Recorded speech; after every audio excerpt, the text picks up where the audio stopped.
Morning. It's Thursday, May 20th. And every day when I get up to look and search for something to rant about, in the back of my mind, I hope that I'm going to find some indication of compromise within the halls of our government. And up to this point, I have been disappointed on a regular basis. And once again, I have been disappointed because now, in the halls of Congress, there is a rebellion going on. This rebellion is being led by Marjorie Taylor Greene, the QAnon princess, one of the craziest people on the face of the earth. And what's the rebellion about? It's about masks. As it turns out, Nancy Pelosi, who's the Speaker of the House, has mandated that all the representatives should wear masks when they are in the halls of Congress. This caused a group of House Republicans, led by Greene, to revolt over their chamber's mask rules on Tuesday. This is only the latest sign of tensions that are boiling over as Congress tries to return to the pre-pandemic routines. Now, it's true that the CDC said you didn't have to wear your mask in open spaces and you didn't have to wear them in closed spaces. However, all the business locations and all the other locations have the option of still requiring masks. So Nancy Pelosi has taken the option of requiring masks. And as it turned out, she knows for a fact that all of the Democrats have been vaccinated. But she doesn't know how many Republicans have been fully vaccinated. They refuse to give her that information. So she has no choice but to take a position to protect herself and the members of Congress on wearing a mask. And of course, this sets off Greene and the others. They are revolting. So about a dozen Republicans refuse to wear masks. Now, this puts them in violation of some House rules, and they can be fined $500 for the first offense and $2,500 for a second offense. And they have no option of paying the fine because it's going to be removed from their salary. It will be deducted from their salaries. What does Taylor Greene do to show her unhappiness with the decision? She gathered a group of Republicans without masks, and they take a couple of selfies. Is that the way to behave? Is that what you do in defiance? Why don't you stand up and take a position, wear your mask, take a position, and state your case? No, we run around like a child, and we take pictures of ourselves, and we march proudly out of the chambers showing your face. It's juvenile behavior.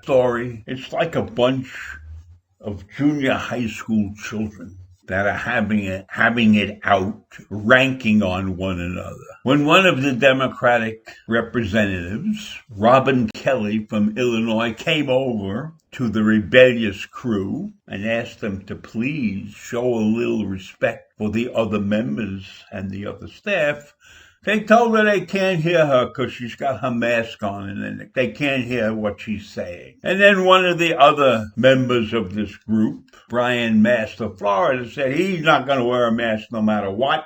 He doesn't care if he has to pay the fines. Is that ridiculous or what? So do we really believe, based upon this behavior, that there will ever be compromise? When you have a bunch of junior high school kids running around pretending to be congressmen? I'm being very kind by calling them junior high school kids. There are probably many, many kids in junior high school who behave better than these people. Yes, it might be an inconvenience and you are unhappy wearing your mask, but that's the rules.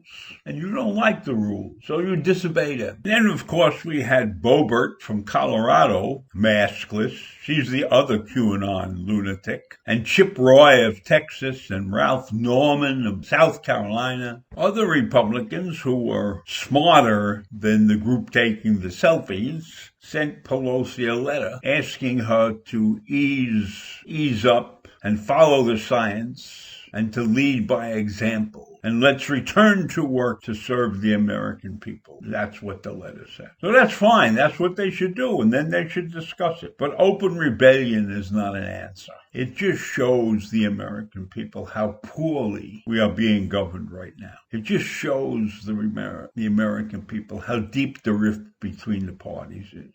And if you take a good close look at this, you wonder if anything substantial will get done in the next couple of years.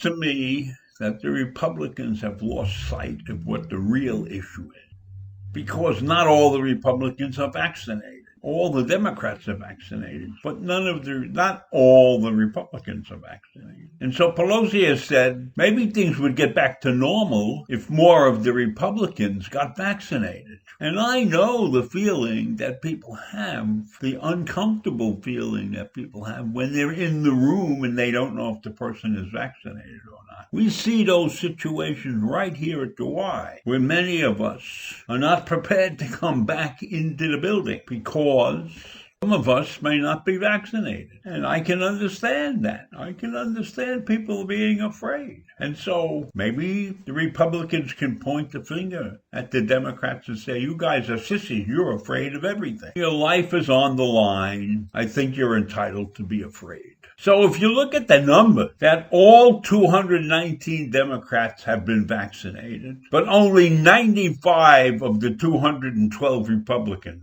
have been vaccinated. So I think that Nancy didn't have much choice. She's got over 100 Republicans running around without vaccinations. So it's okay. If you don't want to be vaccinated, then you should be willing to wear your masks. You can't have it both ways.